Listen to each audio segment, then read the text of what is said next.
Navy Lieutenant Robert Clark rubbed his eyes, certain he was hallucinating. The readings on his sensor station aboard the ETS Daring couldn't be right.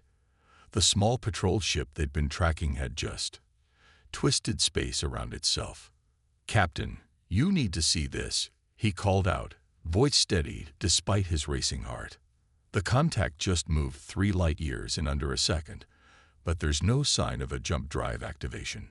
Captain Karen White leaned over his shoulder, her gray eyes narrowing at the display. "That's impossible. Check for equipment malfunction." "Already did, ma'am. All systems are working perfectly." Robert brought up the visual feed, showing the alien vessel seemingly stretching like rubber before snapping back to normal shape at its new position. The bridge fell silent as the crew watched the impossible happening before them. Humanity's first contact with alien life wasn't going anything like the thousands of simulations they'd run. Those had assumed everyone played by the same universal rules. "Send the first contact package," Captain White ordered. "Let's see who we're dealing with." The response came faster than light itself should allow. A holographic figure materialized on their bridge, a tall, insectoid being with crystalline eyes and iridescent wings. Its mandibles clicked in what the translation software interpreted as extreme distress. You're from Earth," the alien said. "The Forbidden Zone. The Physics Breakers." Each word carried increasing alarm. Robert exchanged confused looks with his crewmates. "We're peaceful explorers," Captain White responded. "What do you mean by physics breakers?" The alien's crystalline eyes flashed rapidly. "Your entire system is quarantined for a reason. You've been manipulating quantum fields for centuries, believing you were simply advancing science. But you've been doing something far more dangerous. You've been teaching reality to bend." The bridge crew sat in stunned silence as the alien continued. "Your experiments in quantum manipulation, your particle accelerators, your attempts to unify physics, you weren't just observing reality. You were training it, like a pet, to behave differently. And now," the alien's wings buzzed in agitation, "now you've brought that chaos out here." Robert looked down at his sensors again, understanding flooding in. The alien ship wasn't breaking physics. It was using the malleable reality that Earth ships unconsciously carried with them, like a wake through space. "Captain," he said slowly, "I think we just discovered why we're the only ones who've had trouble developing the unified theory of physics. Everyone else has been playing by the original rules." The alien's next words confirmed his suspicion. "The Galactic Council must be notified immediately. If Earth vessels are now traveling beyond their system." The hologram flickered. "The carefully maintained physics of civilized space could be corrupted. All our technology, our understanding, our very way of life, depends on universal constants remaining constant." Captain White stood straighter, her voice firm. "We mean no harm, but we won't be treated as a threat simply because we've discovered something new. Earth is ready to join the galactic community." "You don't understand." The alien's translation came through it as barely more than a whisper. "It's already begun. Your ship's presence here has created a bubble of altered physics. Within a few light years of your course, probability fields are shifting. Quantum states are becoming uncertain." Robert checked his readings again, and this time he saw it, a subtle distortion in space-time, emanating from the Daring like ripples in a pond. They weren't just exploring space, they were changing it simply by being there. As the alien's hologram faded, Captain White turned to her communications officer. "Send a priority message to Earth Command. Tell them we've made first contact. And," she paused, weighing her words carefully, "tell them we need to assemble a task force immediately. If our presence affects reality itself, we need to understand how to control it before we accidentally reshape the entire galaxy." Robert couldn't help but smile slightly. Earth had spent centuries thinking it was behind the rest of the galaxy in space travel. Now they were discovering that they weren't behind at all. They'd just been blazing a completely different trail, one that would change everything. Captain Lisa Martinez stood in the massive observation dome of Luna Base, watching 5 experimental ships under construction. Each vessel represented the pinnacle of Earth's accidental mastery over reality itself, sleek, angular craft that seemed to shimmer even when stationary. "The reality warping battle group," she said, testing how the words felt. "It still sounds like something from a science fiction novel." Behind her, Chief Engineer Alan Foster chuckled. "Everything about this is science fiction, Captain. We're building ships that can literally change the laws of physics at will. 3 months ago, we thought we were decades behind the galactic community in space travel. Turns out we were just operating on a completely different level." Lisa nodded, her attention fixed on the largest of the 5 ships, the ETS Mindbreaker. Its hull was covered in intricate patterns that seemed to shift and flow, quantum field manipulators that would allow it to actively control the bubble of altered physics that Earth ships naturally generated. "How are the crews adapting to the new training protocols?" she asked. "Better than expected," Alan replied, pulling up a holographic report. "Once they understood that they weren't actually breaking physics, just teaching it new tricks, the psychological barriers fell away.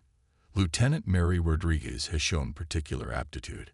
Yesterday, she managed to create a localized time dilation field that lasted for 30 seconds. A flash of light from the construction bay drew their attention. One of the smaller ships, the ETS Reality Dancer, had momentarily stretched to twice its length before snapping back to normal.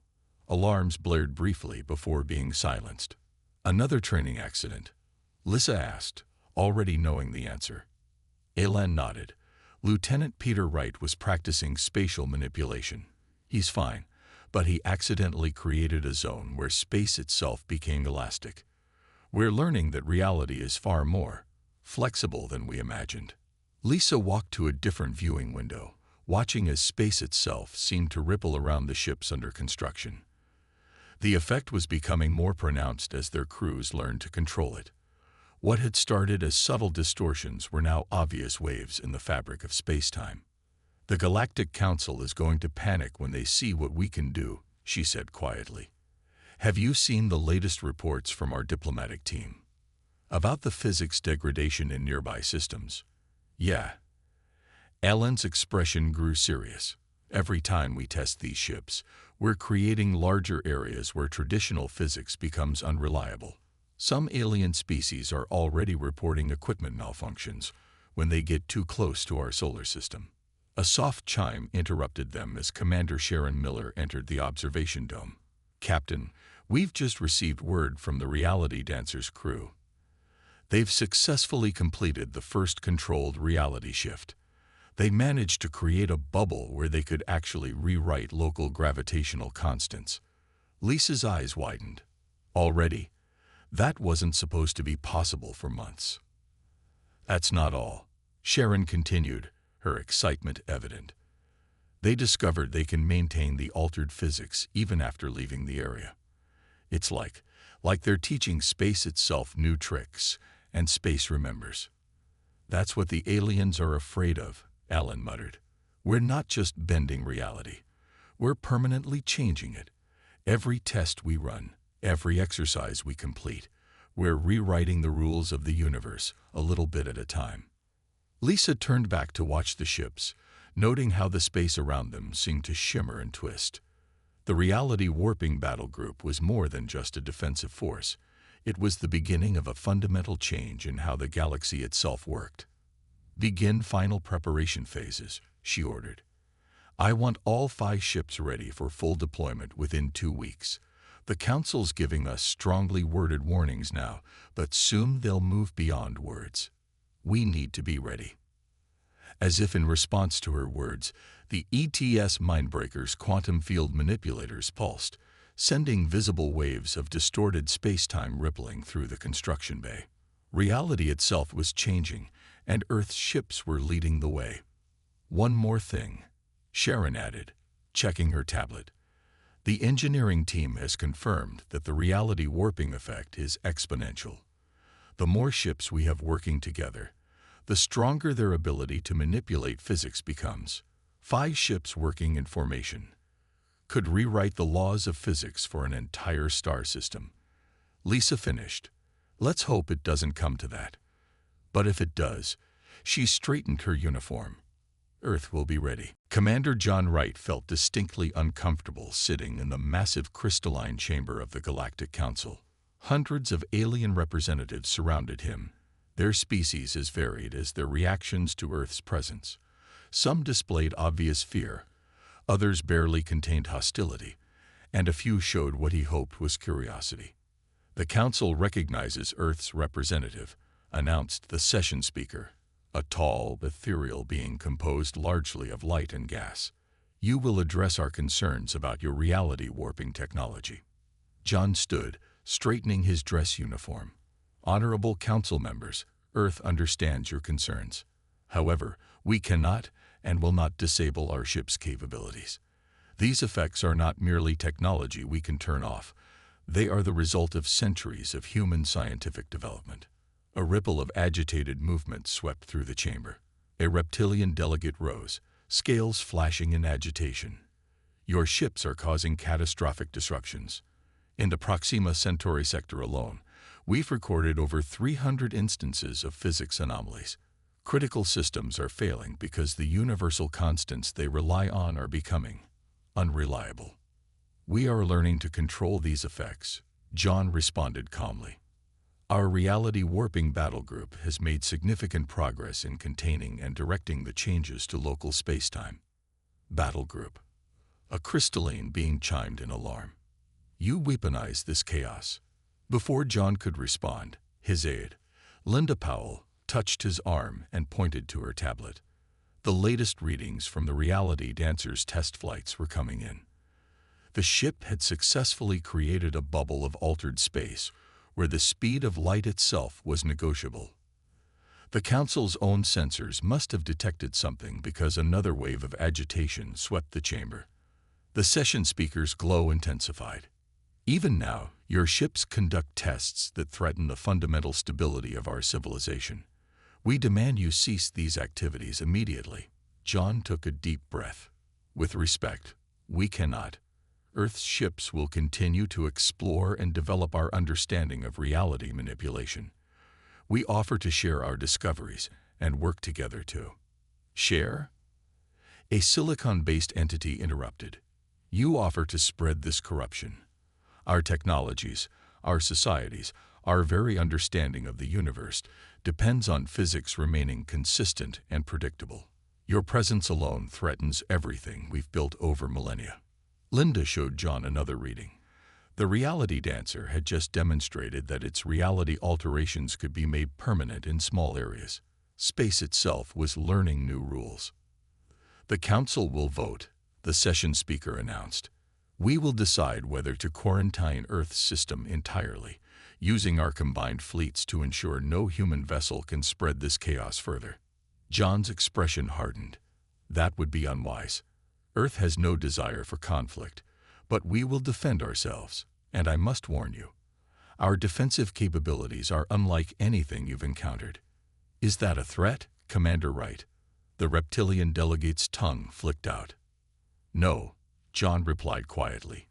It's physics, or at least our version of it. You're asking us to become less than we are, to deny our own development as a species. We cannot and will not do that. The chamber erupted in overlapping voices and translations. John could see fear, anger, and resignation in equal measures among the assembled delegates. Earth's admission to the galactic community was not going as anyone had hoped. Linda's tablet chimed again. This time, the message made John's blood run cold. The alien fleets were already moving, taking up positions near Earth's major trade routes. If the Council chooses the path of force, John announced, his voice cutting through the chaos, you should know that our battle group has already demonstrated the ability to alter reality across entire star systems. Do you really want to discover what happens when we're forced to use that capability defensively? The session speaker's glow dimmed noticeably. You would risk the fundamental laws of physics rather than accept containment. We would risk everything to remain free, John replied. Earth's ships will continue to explore the galaxy. We will continue to develop our understanding of reality manipulation. The only choice before you is whether we do this as friends or adversaries." As the council chamber descended into heated debate, John sat back down. Linda leaned close and whispered, "Battle group is ready to deploy on your signal." John nodded grimly. He had a feeling Earth's ships would be demonstrating their capabilities sooner rather than later. The galaxy was about to learn that humans didn't just break the rules of physics. They rewrote them entirely. Lieutenant Susan Baker watched her reality distortion readings spike as the alien blockade fleet came into view. 50 ships of various sizes and designs had taken up position along Earth's main shipping lane to the Centauri colonies. Their message was clear. Earth's reality warping ships would not be allowed to spread their chaos any further. "Reality Dancer, ready for engagement," she reported from her tactical station. Around her, the other 4 ships of Earth's battle group moved into formation, their quantum field manipulators already creating visible distortions in space. Captain Lisa Martinez's voice came through clear on the command channel. "All ships, remember your training. We're not here to start a war, just to show them why trying to contain us is futile. Lieutenant Baker, you have tactical command of the reality warping effects." "Understood, Captain." Susan's fingers flew over her controls, coordinating the quantum field manipulators across all 5 ships. The effects were immediately visible. Space itself began to ripple and twist around the battle group. The alien fleet responded immediately, energy weapons charging and shields raising. Their commander's transmission was filled with desperate urgency. "Earth vessels, power down your reality-altering technology and prepare to be escorted back to your system. This is your final warning." Susan allowed herself a small smile as she completed her calculations. "Reality matrix established, Captain. Ready to demonstrate our capabilities." "Proceed," Captain Martinez ordered. With a series of precise commands, Susan activated the battle group's coordinated reality manipulation. Space around their ships began to fold like origami, the laws of physics bending to their will. The alien fleet's energy weapons fired, but in the distorted space around the battle group, their beams curved away harmlessly, following paths that should have been impossible. "Phase 1 complete," Susan reported. "Local space is now operating under our rules." The alien fleet's formation wavered as their ships struggled to cope with the changing physics. Their shields flickered and sensors failed as the fundamental constants they relied on became fluid and unpredictable. "Now for the real demonstration," Susan said, initiating the sequence they'd practiced countless times. The battle group moved in perfect synchronization, each ship extending its reality warping field in a carefully choreographed pattern. Space itself seemed to shudder. In the zone between the 2 fleets, probability became fluid. Quantum states that should have been fixed began to fluctuate wildly. The alien ship's advanced technology, dependent on precise physical laws, started to malfunction. "They're breaking formation," reported Commander Rick Adams from the ETS Mindbreaker. "Their engines are failing as local space-time constants shift." Susan watched her displays as the carefully maintained bubble of altered reality expanded. Within it, the battle group moved with impossible grace, sliding through gaps in space that shouldn't have existed. To the alien fleet, it must have looked like madness. 5 ships dancing through broken physics, as if it were the most natural thing in the world. "Final phase," Captain Martinez ordered. "Lieutenant Baker, show them why containment isn't possible." Susan's hands flew across her console one last time. The reality dancer pulsed with energy, coordinating with its sister ships to create something unprecedented, a permanent zone of altered physics. Even after they left, this sector of space would never quite behave the same way again. The alien commander's next transmission was practically a plea. "Stop. You don't understand what you're doing. The fabric of space-time itself." "We understand perfectly," Captain Martinez interrupted.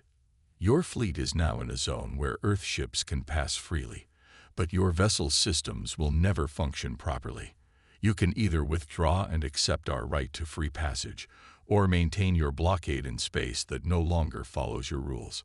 Susan watched as the alien ships began to retreat, their engines struggling against physics they no longer understood. The battle group had won its first engagement without firing a single conventional weapon. "Reality cascade is stable," she reported. "The alterations to local spacetime are permanent, just as our simulations predicted. We've created a corridor of Earth physics that only our ships can safely navigate." Captain Martinez's voice carried a note of both triumph and concern. "Send word to Earth Command. Tell them the battle group's first mission was successful, but—" She paused, watching the readings from the altered space. "Tell them we may have just started something we can't stop. The galaxy's about to learn that reality itself is up for grabs, and humanity's got a head start in reshaping it." As the alien fleet disappeared into normal space, Susan looked at her readings one last time. The reality distortions were already spreading beyond their initial boundaries, carrying the promise, or threat, of change to the entire galaxy. The age of fixed physical laws was over, and Earth's reality warping battle group had fired the first shot without firing a shot at all. The real question now wasn't whether they could win this conflict. It was whether the galaxy could survive humans rewriting the rules of existence itself. The holographic display in Earth Command's central chamber showed an increasingly worrying picture. Colored zones marked areas where reality had become contaminated by Earth's physics, spreading like ink through water across the galaxy's trade routes. Admiral Nancy Roberts studied the map with growing concern. "How many species have joined the anti-Earth coalition now?" 17, answered Colonel Frank Peterson, updating the display. "The Silicon Confederation and the Crystalline Network are the latest to join. They're particularly vulnerable to physics changes. Their entire civilizations are built on precise quantum mechanics." The reality warping battle group, now split into 3 strike teams, appeared as moving points of light on the map. Each team left trails of altered space in their wake, creating safe corridors for Earth ships while making travel nearly impossible for alien vessels. "Team Alpha, report status," Nancy commanded. Captain Lisa Martinez's hologram appeared. "We've secured the Orion Arm. Admiral, any attempt to blockade Earth through this sector will be futile. Reality itself remembers our patterns now." "But," she hesitated, "we're seeing unexpected developments." "Explain." "The reality cascades are spreading faster than predicted. When we alter spacetime in one location, it creates a chain reaction.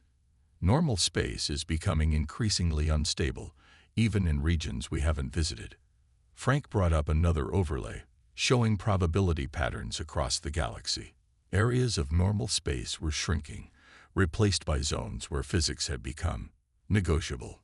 "The neutral systems are panicking," he reported. "Even species that supported us initially are asking us to stop. The Arcturian Alliance reports their quantum computers are failing as probability mechanics become unreliable. The Rigel consensus can't maintain their fold space highways anymore."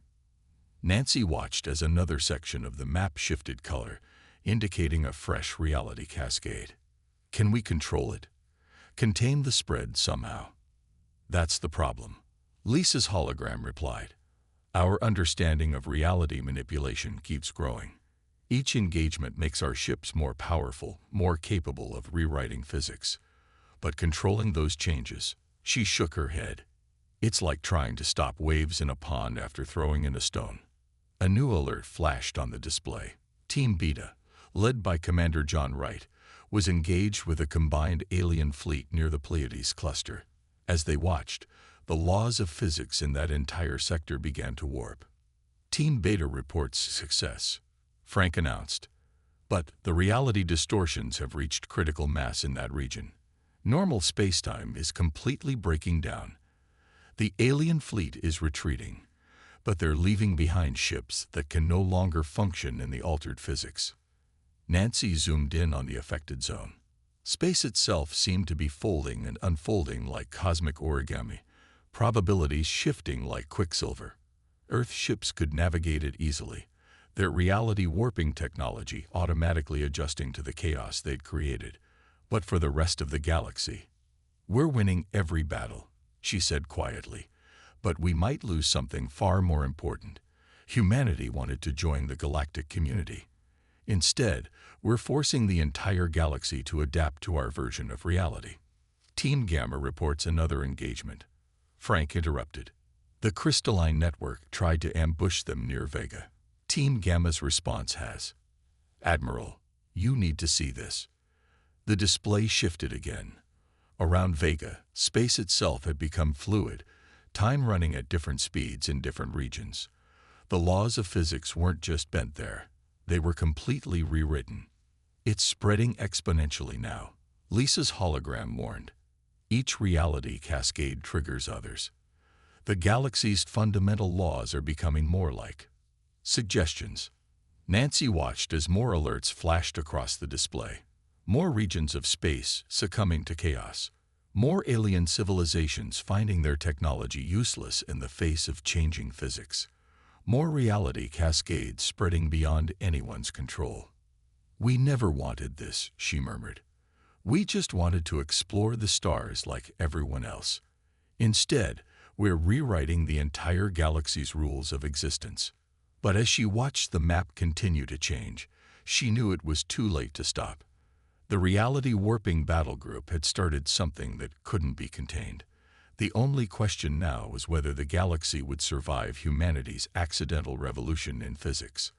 And somewhere in the spreading chaos, reality itself was learning new tricks, preparing for changes that would reshape the very fabric of existence. The Galactic Council's emergency session chamber felt different now. Reality rippled visibly through the once stable space, making the crystalline walls shift and flow like liquid glass. Most of the alien delegates attended via hologram.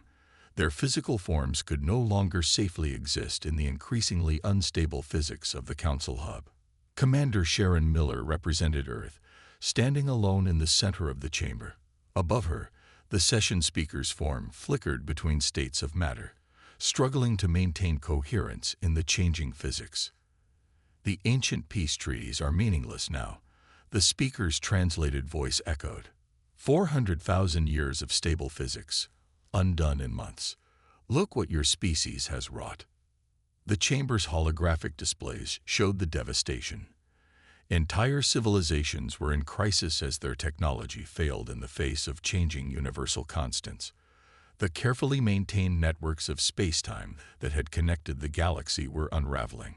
The crystalline network has completely collapsed, reported one delegate, their holograms stuttering. Their worlds existed in a precise quantum harmony. Now, their entire civilization is retreating to the few remaining pockets of normal space. Sharon watched the displays with a mix of awe and horror. The reality warping battle group had grown far beyond their original capabilities. Each engagement, each use of their reality-bending technology, made them stronger. Space itself seemed to remember their patterns, eagerly accepting new rules of physics. The Silicon Confederation reports total system failure, another delegate announced. Their quantum computational networks can't function in space where probability is fluid. Billions of minds lost to chaos.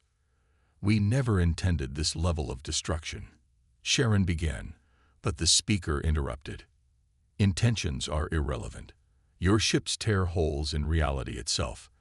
The fundamental forces that bind the galaxy together are becoming unreliable. Gravity, electromagnetism, the strong and weak nuclear forces, all of them shift and change in your wake. New alerts flashed across the displays. The battle group's latest engagement had caused a cascade of reality distortions that were spreading faster than light itself. Physics began breaking down in regions they hadn't even visited yet, as if space-time was eagerly abandoning its old rules in favor of chaos.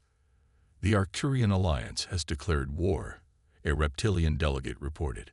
They say if reality itself must change, they will ensure it changes on their terms, not humanity's. The Rigel consensus follows, added another. Their fold space engineers believe they can counter Earth's reality manipulation with their own version. Sharon felt a chill as she realized what that meant. If everyone starts trying to rewrite physics their own way, the galaxy will tear itself apart, the speaker finished. Already, We detect regions where reality has become completely undefined.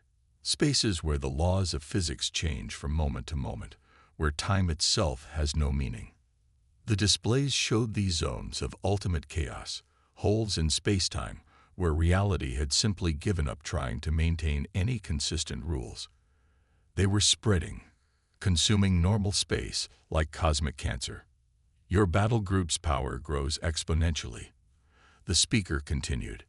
Each reality cascade makes your ship stronger, more capable of enforcing their version of physics. But the cost. The speaker's form flickered again, more violently this time. The cost is the stability of existence itself.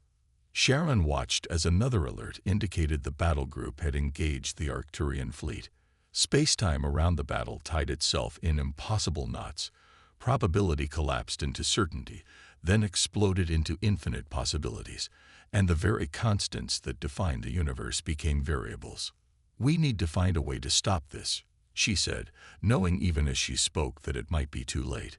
The reality-warping battle group had started something that had taken on a life of its own. Space itself was learning new tricks, eager to break free from the chains of consistent physics. The galaxy's carefully maintained peace wasn't just shattered. Reality itself was breaking apart at the seams. And somewhere in the chaos, humanity's ships continued their work, unaware or unable to stop the cascade of changes they'd initiated. The only question now was whether anyone could survive in a galaxy where the rules of existence themselves had become negotiable. The Council hub hung in space like a shattered crystal, its once perfect geometry warped by conflicting physics. Around it, fleets from a dozen species engaged in the last battle for reality itself. The reality-warping battle group, now nearly godlike in their power over space-time, faced opponents who had learned to manipulate physics in their own unique ways. Captain Lisa Martinez watched from the bridge of the reality dancer as space tied itself in impossible knots around them. "All ships, maintain the formation. We can't let the reality cascade spiral completely out of control." The battle was unlike anything in human history. The Arcturian ships bent probability until their weapons hit with absolute certainty. The Rigel consensus vessels existed in multiple states simultaneously, attacking from all possible timelines at once. The crystalline network's last functioning ships transformed space itself into geometric patterns that rejected Earth's physics.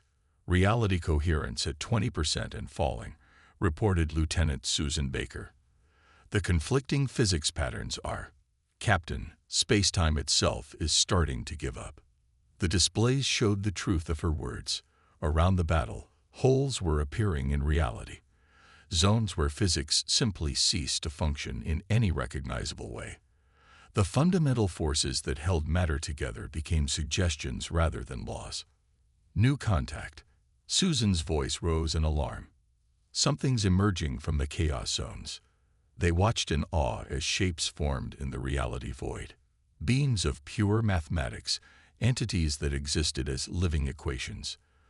The chaos of conflicting physics had given birth to something entirely new. "All ships, all fleets, cease fire." The command came from Admiral Nancy Roberts, her transmission cutting through the chaos. "Look around you. This isn't about Earth's physics versus galactic stability anymore. Reality itself is evolving." The battle paused as everyone observed the emergence of new forms of existence. In regions where physics had broken down completely, new rules were spontaneously forming.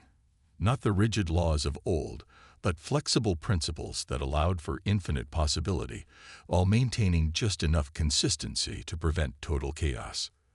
"We're receiving a transmission," Susan reported. It's coming from the new entities." The message arrived not as words or images, but as pure mathematical concepts. Yet somehow, everyone could understand it. Reality had been frozen for too long, locked in patterns that prevented the universe from reaching its full potential. Earth's reality manipulation had been the key to unlocking a new stage of cosmic evolution.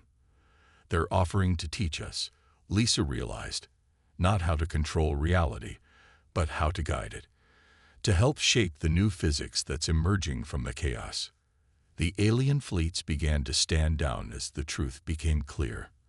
There was no going back to the old rigid laws of physics, but perhaps there was a way forward, a new kind of existence where reality was more fluid, but not completely chaotic. All ships, Lisa commanded, power down reality warping drives. We need to listen, to learn. We broke the old physics, yes, but now we have a chance to help build something new. The battle group, the most powerful reality-manipulating force in known space, surrendered not to the alien fleets, but to the possibility of a greater future.